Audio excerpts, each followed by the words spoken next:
Before the championships, before the milestones, it all started in goal. From his collegiate playing days as a keeper to becoming one of the most successful coaches in Division II history, West Florida women's soccer head coach Joe Bartlinski has shaped the standard of excellence in women's soccer in the Gulf South Conference. Beyond the sidelines, he continues to grow the game and make an impact in the community through his work with the Pensacola Rush. Hear his story next on Inside the GSC.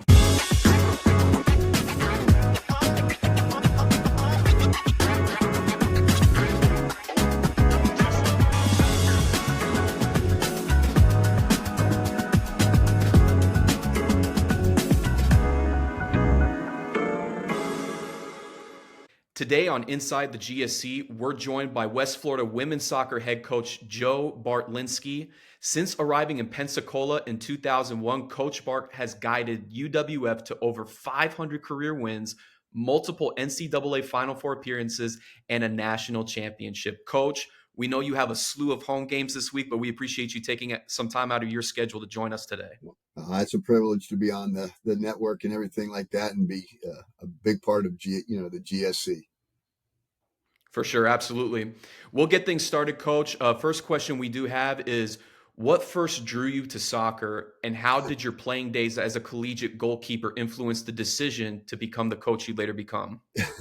I guess in grade school, it was the first time we were introduced to soccer. The priests in the Orlando area formed a league out of the 7 parochial schools, and I watched the first practice, and there was 20 people running and 2 people standing. I said, I want to do the standing job. So hence became my career in goal. And since then, I was fortunate enough to be able to see some of the best goalkeepers play. They started to wear goalkeeper gloves. And so I found a pair of gardening gloves that I could put on with the rubber nubbies. And then I became a goalkeeper. And then out of Orlando, I was recruited by UCF. And their coach was one of the greatest goalkeeper trainers, Jim Rudy, who inspired me. He coached Brianna Scurry in college and some of the men's national team keepers years ago. And so I just was fortunate enough through high school and college to get some very good coaches. And then from UCF, ventured up to play in junior college up at Brevard College in the mountains of North Carolina, and then finished up at Elon University. As a former goalkeeper, you had a unique perspective on the game, seeing the whole field and organizing that defense. And for me, I feel like with goalkeepers, there's not enough due credit because you guys are the defensive field generals when you look at that back third of the pitch. And there's not enough credit that's given to you guys in terms of just communicating with the defenders. But well, you see a lot. Yeah, you see a lot that's in front of you. And if you see things behind you, that's not good.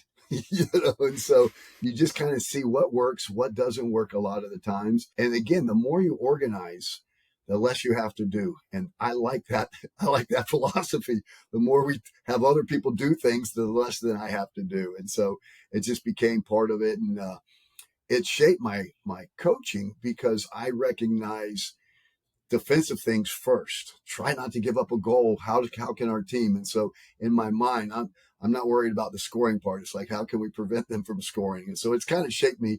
But again, as a goalkeeper, you do see a lot of what works, what doesn't work. You can influence a lot of it. And so, but you have to communicate loudly. And that's part of my problem as a coach. I still have my goalkeeper voice on. Well, Coach, that actually leads a great segue into my next question. What did being a keeper teach you about communication, composure, and decision-making under pressure, which are all traits that you instill in your clubs now? You have to be specific in communication. If you just are saying, hey, mark up, and we know defenders are slackers at times, he's not talking to me, but you have to be specific, Jillian, mark up tightly, so you have to be specific in communication. You can't leave it on a broad sense. And again, that helps in the organization of anything, whether it's on the field or off the field. And, it's something in life you obviously have to be able to communicate clearly. And the better you do that, the better everyone's on the same page, then typically you have more success. Coach, going back real quick, when you were mentioning just some some people that were influential growing up. You did mention UCF's coach as well. He helped you out. Were there other influential athletes, other coaches, maybe even some teammates that you were working with that also played a part in terms of that influence for you? Our first coach at Bishopmore High School in Orlando, Larry McCorkle, did a great job. He instilled accountability in our cells. We played a man marking system back then, and if our defenders and our midfielders weren't man marking tightly, they were held accountable. And that even goes through 40 something years later. We try to hold each other accountable on the field and off as a team. And it can't come from the coach. It has to come from the leadership and the players themselves. And so Larry McCorkle provided me with a lot of opportunities. And then he ended up coaching over at Lake Mary High School, where I became an assistant. And he helped me get my coaching licenses, and was able to then parlay that into moving up to Brevard College for $5 an hour to be their goalkeepers coach. And I thought I was banking back then on $5 an hour in 1988. You were over at Lake Mary. You helped win a couple of championships over there in Orlando. Then, as you mentioned, you went out to Brevard College, first as a goalkeeper coach for the men's team.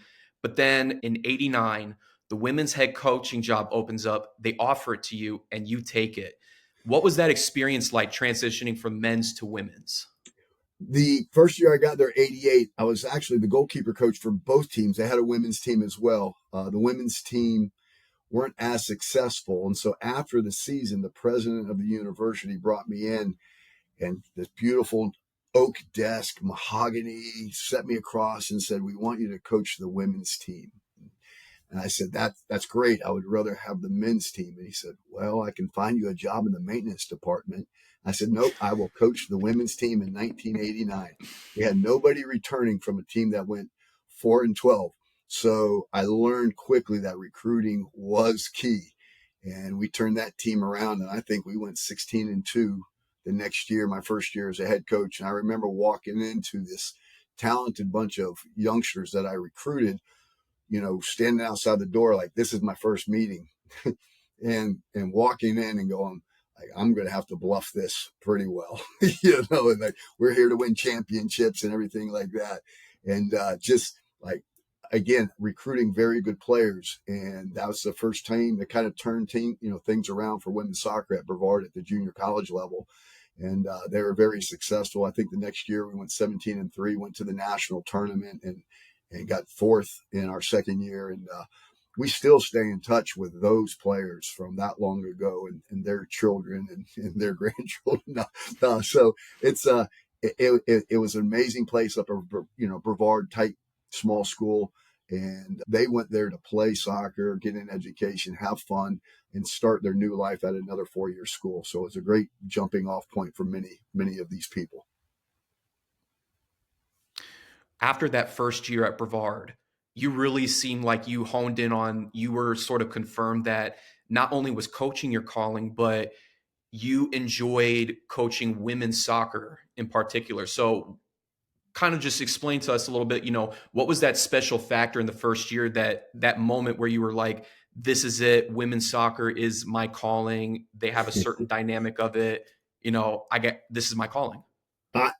I treated it as coaching soccer. And I don't think at the time there was due respect, and so I treated it as coaching soccer, and they embraced it, and they jumped on board, and we played soccer. We tackled, we won headers, we got after it, and that was awesome to see. And I think back in those times there was a lack of respect for female athletics, and I was not going to let that happen. And so we kicked through a lot of doors, even throughout, recruiting in the Caribbean where females were not allowed to play. We opened up a lot of doors down there and provided a lot of opportunities for female athletes to just crush it. And I'm proud of, I guess, being a pioneer, or being old, however you want to call it, of providing great opportunities for tremendous athletes and people.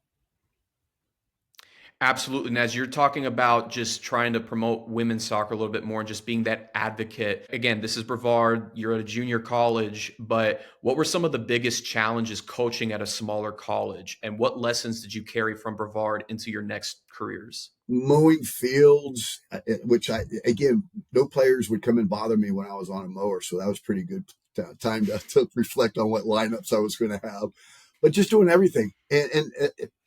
I loved it, being a part of every aspect of it. And you still, I have no problem going out, putting up nets now and lining fields and things like that. It's just part of, what you have to give to the game to have the best environment out there.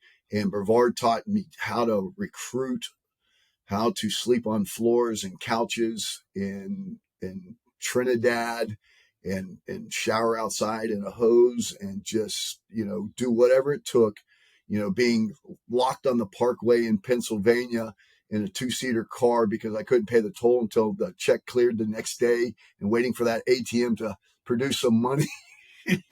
So it taught you a lot, but you have to grind, and no one sees that. There's so many stories that no one sees about coaches, and that's why I respect the coaches out there. And I look at our young coaches in our tremendous conference, and I'm super excited for them because there are some great coaches, and they have to live that journey as well if they're going to want to be successful. You got to do what nobody else is doing.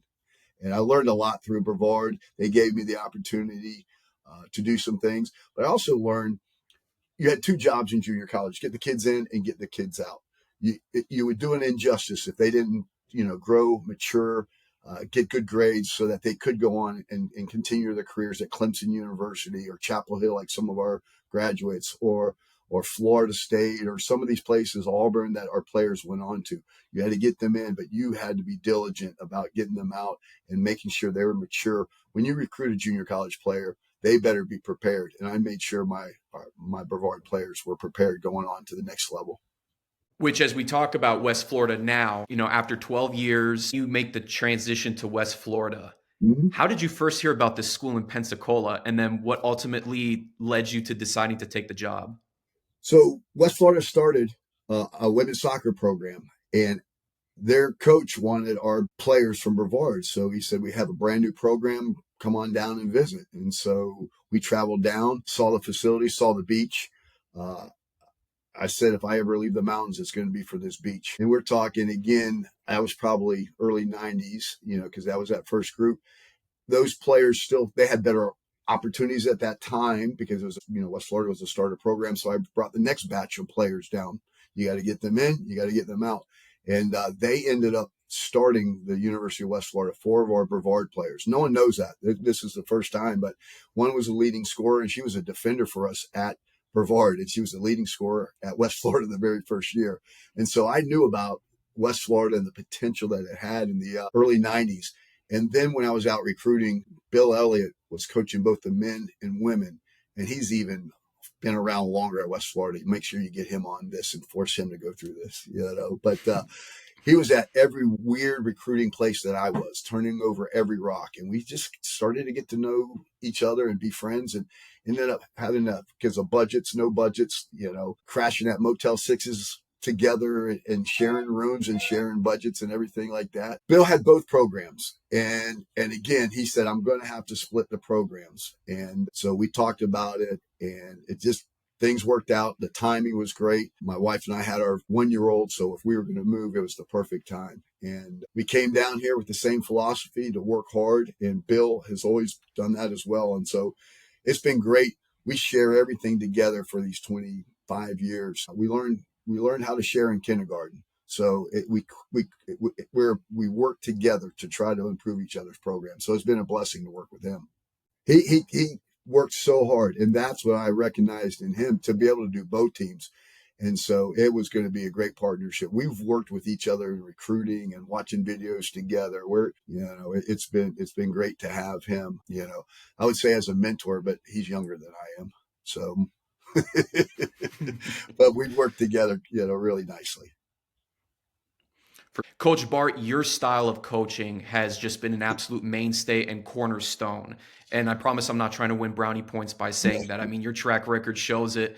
with the 500 career wins, and then the national championship in 2012. You bring West Florida their first national title for women's soccer. What stands out to you most from that run coming back into that 2012 season? All the adversity and, injuries and hurricane and things like that, because we had to miss some of the preseason and we traveled, up to Chattanooga. Bill had a connection just for us to be able to train, and we had to leave the school and everything like that. And just how even, some of the games and losing our one game during the middle of the season and bouncing back from that. Even on the national championship, we're getting ready to try to load up on the bus that was provided for us. And it didn't arrive on the day to travel up to Augusta, Georgia. So 4 hours later, it arrived. And we always talk to our players, we're going to have to be able to dance. Things are never going to be the same. And so it shows up 4 hours later, but it was a monsoon and branches are coming out of the sky as our players are loading and raining the bus to go to the national tournament. And so we show up late for the banquet. So we just had to scrape any kind of pans to eat before. And so just the adversity that you have to deal with and being able to overcome that. And that's a great life lesson. And that group was able to, and it all came down to the leadership of Tori Bennett now, who is our, at the university is like, she's head of all of fundraising. So from a captain of a soccer team to heading UWF fundraising, you see the kind of leadership there. And Monica Malavasi, our other captain, who now runs studios and production companies in Costa Rica, the leadership that you had to do that. So we had to dance. And even the night of the games were delayed. 8:30 kickoff in 26 degrees in the national semi. And we're playing St. Rose out of New York, and they're comfortable with this. And I have Florida kids and island youngsters. And we set out at halftime. I said, do not look cold. And St. Rose went inside at halftime and bundled up and got their gloves. And we had, we in double overtime, we pulled off the victory. And then the national final, things are going well. The men's team is before us. They win a championship. They stay on the field like an hour later celebrating. So our players had to do their warm up. So just adjusting. And it comes down to leadership still to this day. If you have a core group of leaders, it doesn't have to come from me. Our standards come from our upper class, men. And then it's then up to the players to buy in or not buy in. And so I learned, long ago that it really is that holding peers accountable and then adjusting to adversity. You're always going to have adversity. So what's the problem is not the question. What's the solution is the question. So at any time when my daughters call me, the two wonderful daughters, Dad, we've already come up with a solution. I'm like, what's the problem? That's awesome how you're able to not just be able to take the team philosophies, but also be able to coincide it with how you raise your family as well. How do you keep a program motivated and hungry for success year after year? The old adage, you just got to play the next game. And we do that. And every coach will tell you that, but we have our leadership that has bought in, and it's all about the next game. Everyone talks about what are your goals this year, and this. And I remember again preseason interviews. We have to beat Flagler. That's my only goal, and we gave up a goal in the first few minutes, and it's like, oh, it's going to be a long season. Still is a long season, even if you win. But what's the solution? And then the players got together, and so it's. That it carries through not only the field, but through life, obviously. Absolutely. Even on that point, you look at just the success that you've had, and I just thinking about all the players that you've just mentioned and just the development that they've had and the success stories that they've had. What's one lesson you hope every player carries with them after leaving West Florida? Whew. You're going to have challenges. And so you just grind through it and then you come up with solutions. That's something that, again, no doubt everyone's going to have challenges. And so you can't, no pity party. No pity party. We got to find a solution. We're going to push forward and we're going to go after it. Absolutely. And now, Coach, as we've been talking about West Florida, we're going to expand it a little bit more to a Gulf South Conference Mhm. standpoint. So you've been at the GSC obviously for more than 2 decades, but how have you seen the level of women's soccer evolve from your first season till now? It's always been outstanding. I remember getting my rear whooped by Christian Brothers and Missy Gregg and others. And we were losing games 4-0. Those are the only teams that we were losing to. And then you had, so women's soccer in the GSC has been phenomenal. And then you had great teams as Lincoln Memorial, and you had North Owl and those battles. Some of those coaches and players are still coaching and crushing it at the next level. You have Ouachita and Harding, a tough road trip to get out to Arkadelphia and play out there, and coaches that were always, progressive and trying to think of the next way to beat West Florida. So the women's soccer, and since I have been here and Bill would have, know a little bit more prior, it has been brilliant. And if you do well in the GSC, you can do well nationally. And that's what has prepared us to try to compete for championships every year. And every team, the Montevallos, the Mississippi, every team has been up there. And you now have great teams that are, like the Delta States that are getting it done. So the GSC women's soccer, you got to play.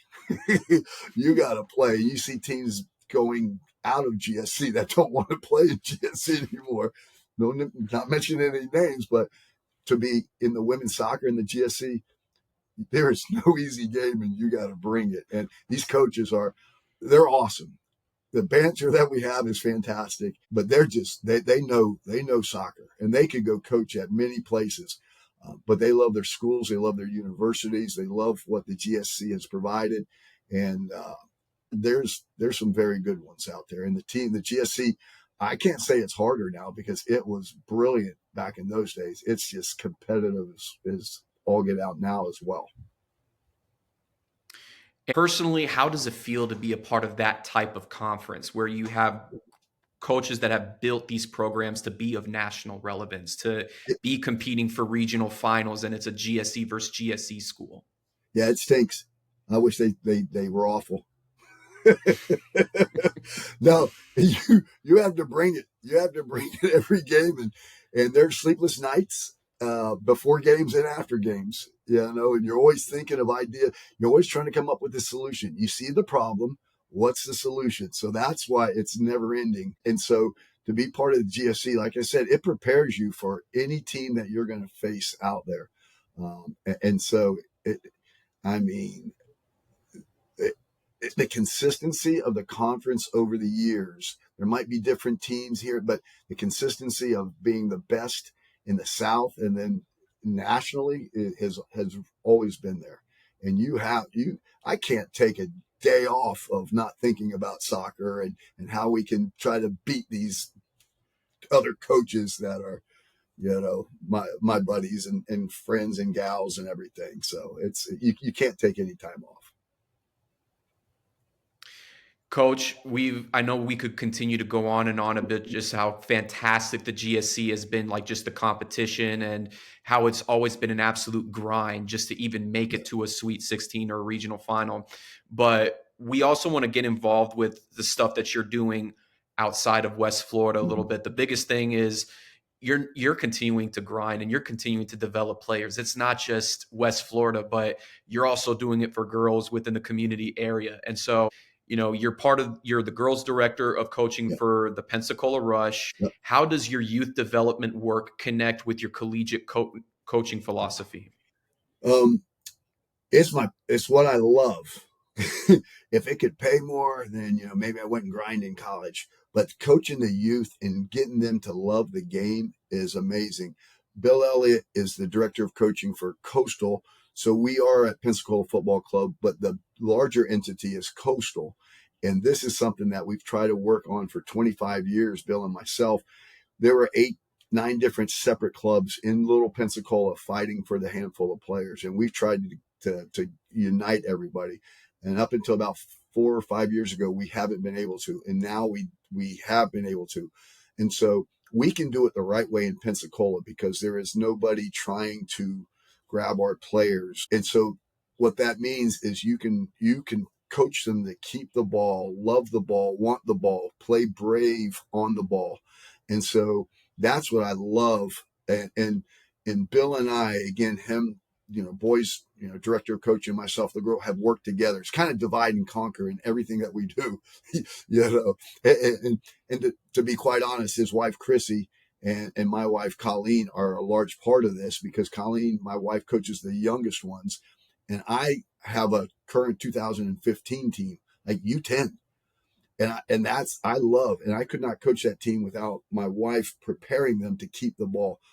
When you're at other clubs, they have to win to grab the best player from the local other club. So that just means taking shortcuts, kicking the ball up the field, hoping the other team makes a mistake, punting the ball. Every time you punt a ball, you have all these other players in the midfield not even touching the ball. There's no development going on. And so at our club, we're going to hold the ball. We're going to value the ball. And that's important. And so that's really been the joy. Our youngest daughter is now a junior up at Leeds McRae, and they play here in a little while. So I'll be able to go watch her on the YouTube, the boxy thing or whatever. And so I wanted those players, even before she was playing, to play the proper way. And it's been brilliant. And since Bill's been involved, the club has united, and we talk to the biggest leagues. They're talking about adding us in the biggest leagues.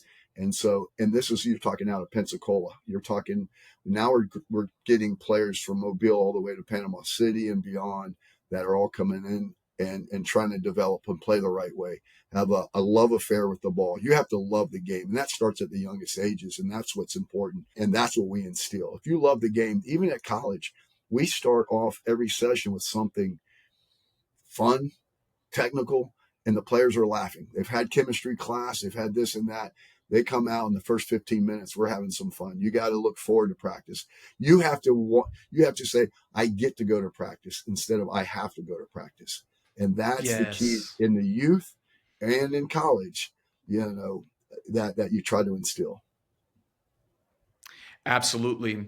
Earlier just now, Coach, you mentioned just the working relationship you have with Coach Bill Elliott. First Mm-hmm. off, you don't hear too many schools that there's that kind of relationship that you can build with the opposite side of coach. It's usually the coaches are staying in their lanes, especially at the D2 level. They might be able to talk about some things here and there, but the relationship that you and Coach Elliott have had and being able to take that from West Florida and build it to a community Yep. standpoint and make a difference.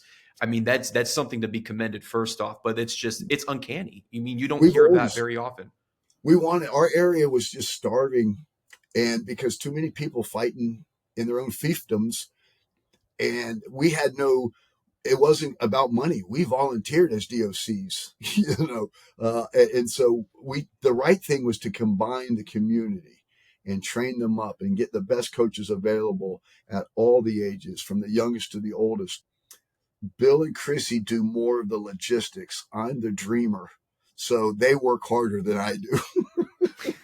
but Bill and I's philosophies are the same, that you want the ball, you keep the ball, you play bravely. And so it's been great. Even, his college team plays far better than my college team. They can keep the ball and things like that.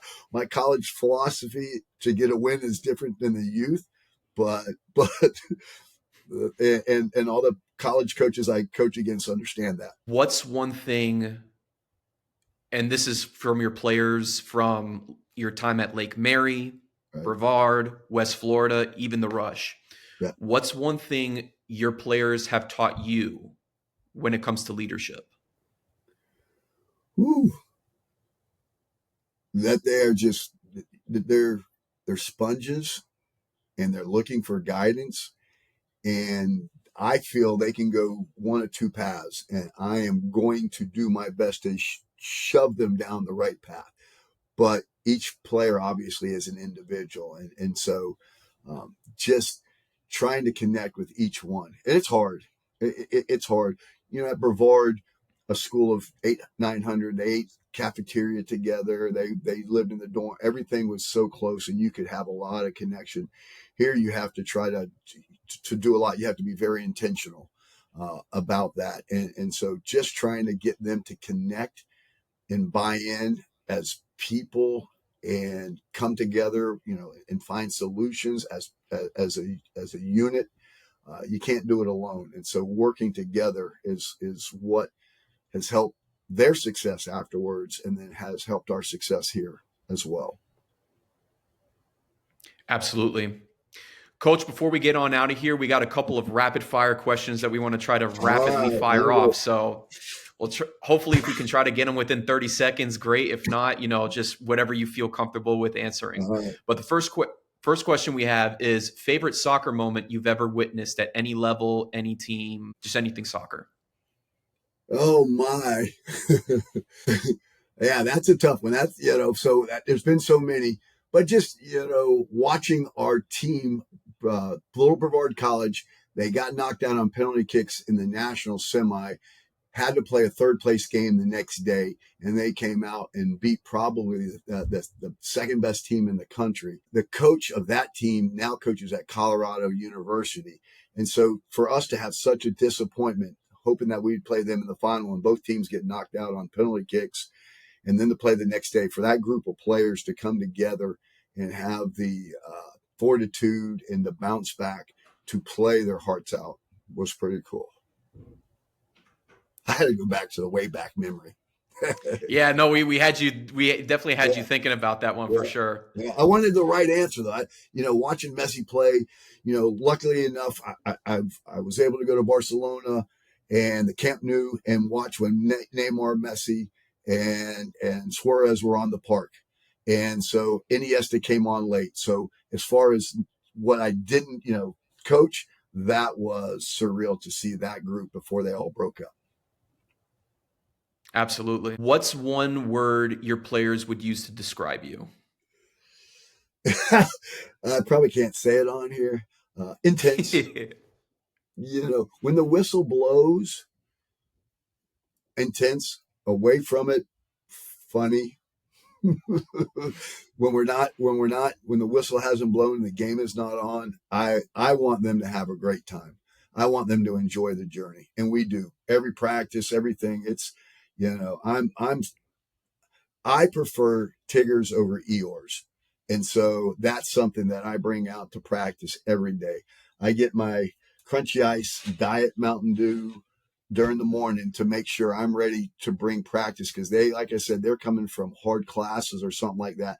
If I don't bring the energy, then they're going to struggle in practice. And that's my responsibility to bring that joy to them. And so there's two versions of Coach Park.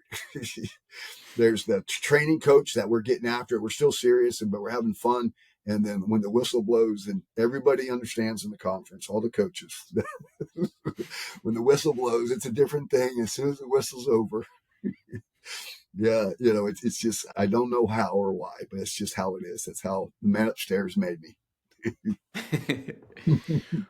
Coach, you mentioned it during your show that there's really no days off for you and that you're constantly on the grind, 24/7. But we do have to ask, though, what is your favorite way to unwind after a long season? After a loss, there's no favorite way to unwind. Now, so up at Brevard, again, as soon as our last game of the season was, no matter if we won or lost, I went camping. I got and went solo camping for 2 or 3 days. No one, even, that was a big recruiting time. Even if you won or lost, there was Thanksgiving tournaments going on. I avoided those. I would figure out how to do it, but I would go out and solo camp and just get away from it all. And even today at West Florida, win or lose, our family tries to get together. My wife and her 2 daughters, we try to go up to the mountains in North Carolina and unplug. And I'll miss out on recruiting, this and that, but it's just, you got to reconnect with the family and what your priorities are and everything like that. And so just getting out and loving the outdoors, and even here, we lost the 2013 national championship to Grand Valley and Dave Diani. And I texted him the next day. I was sitting on the beach with a fishing pole, surf pole, and maybe a beverage next to me. And he was up in 12 degrees weather and sleet. And I said, yeah, maybe you won, but you're in 12 degrees sleet and I'm down here in Pensacola fishing at 72 degrees in December, And so I even after that loss, I went to unwind. So, Which would be a perfect segue for our last question that we have. If you could take your West Florida women's soccer team on a dream trip anywhere in the world, okay. Where would you take them?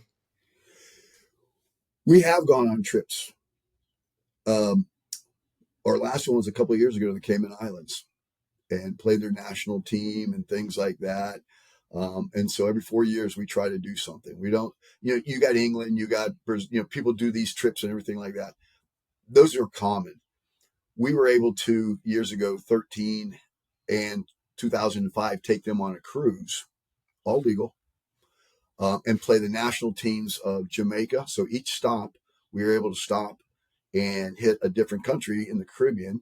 And with my connections in the Caribbean, and I feel like I've uplifted women's football in the Caribbean.